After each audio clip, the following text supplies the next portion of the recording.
या गडावरती जर एखाद्या शत्रूला विजय मिळवायचा असेल तर त्याला तब्बल 2-3 नव्हे तर 7 दरवाजांवरती विजय मिळवावा लागतो.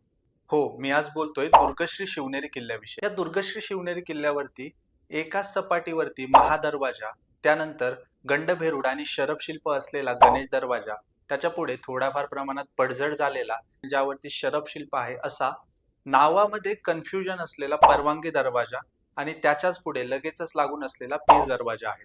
हे चारही दरवाजे एकाच सपाटीवरती आहेत. पुढचे सगळे दरवाजे हे चढणीवरचे आहेत. या चढणीवरच्या दरवाजामध्ये पहिला दरवाजा लागतो तो म्हणजे भव्य दिव्य असा काटकोनात वळण घेऊन एंट्री करावी लागेल असा हत्ती दरवाजा. हत्ती दरवाजातून पुढे गेलं की जर आपण खालच्या मार्गे गेलो तर शिवाई माता मंदिराकडे जातो, परंतु डाव्या हाताने वरच्या बाजूला चढत गेल्यानंतर छोट्या आकाराचा मेना दरवाजा आपल्याला लागतो. मेना दरवाजातून लगेचच पुढे कुलूप दरवाजा लागतो. या कुलूप दरवाजावरती 2 शरभशिल्प आहेत.